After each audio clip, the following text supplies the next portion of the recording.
Johor Darul Ta'zim JDT mengumumkan ketibaan bintang baharu dari Brazil, Iago da Silva. Pengumuman ini dilakukan menerusi suatu hantaran video di laman media sosial Johor Southern Tigers yang menyaksikan kehadiran Iago da Silva secara rasmi diperkenalkan bersama JDT bagi musim ini. Video pengenalan itu memaparkan kelibat Iago da Silva di Stadium Sultan Ibrahim yang tampil bersama jersey keramat JDT dengan nombor 97 untuk didaftarkan sebagai pemain baharu.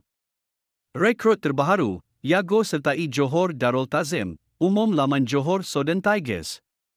Untuk rekod, Iago yang beraksi di posisi sayap kiri sebelum ini menyarung jersey kelab Liga Korea, Anyang FC dan berjaya menyumbat 4 gol dan membuat 7 bantuan jaringan dalam 33 penampilan. Kejayaan terbaik yang dimiliki oleh pemain berusia 29 tahun ini adalah membantu Anyang FC menjuarai ke Lig 2 bagi musim 2023-2024 lalu sekaligus layak ke saingan Divisyen Pertama.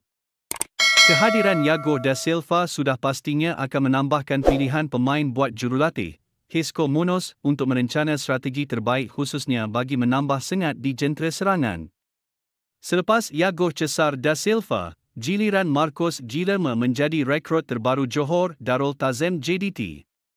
Perpindahan pemain berusia 30 tahun itu diumumkan pengurusan Harimau Selatan menerusi satu video di platform Johor Southern Tigers. Destinasi terbaru Marcos Guilherme ialah Johor Darul Ta'zim FC, kata kelab dalam satu kenyataan. Sebelum menyertai JDT, anak jati Itarar, Brazil itu beraksi secara pinjaman semusim untuk kelab FC Tokyo dari VfB Farid Nagasaki. Guilherme merekodkan 14 penampilan dan 1 bantuan gol untuk FC Tokyo pada musim 2025. Beliau juga merekodkan 79 penampilan, 17 gol dan 19 bantuan gol untuk Nagasaki. Selain Nagasaki dan FC Tokyo, Guilherme juga pernah beraksi di Asia Barat untuk kelab Arab Saudi, Al-Wahda. Guilherme juga pernah beraksi untuk Dinamo Zagreb, Khimki, Santos, Sao Paulo dan Internacional. Guilherme dan Iago Cesar menjadi sebahagian daripada 3 rekrut baharu JDT dari Brazil seperti yang dikongsikan DYAM Tunku Mahkota Ismail, pemangku Sultan Johor. Yang terakhir Iago Cesar da Silva dan Marcos Guilherme, giliran Rui Filipe menjadi tonggak terbaru Johor Darul Ta'zim JDT.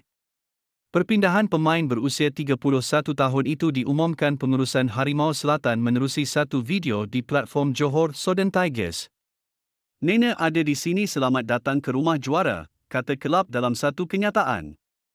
Sebelum menyertai JDT, anak jati Graciosa Acores itu beraksi selama 4 musim untuk kelab Yunnan Yukon yang beraksi di Liga Super China. Rui Filipe merekodkan 30 penampilan, 2 gol dan 1 bantuan jaringan selama 4 tahun berada di kelab tersebut. Ini melengkapkan sudah 3 pemain yang dikongsikan DYAM Tunku Mahkota Ismail, pemangku Sultan Johor pada sesi wawancara bersama penyokong tempoh hari. Untuk keperluan jersey dari ketiga pemain tersebut, silahkan lihat di bawah deskripsi video. Akhirnya sekian informasi kami buat, semoga bermanfaat. Jangan lupa subscribe.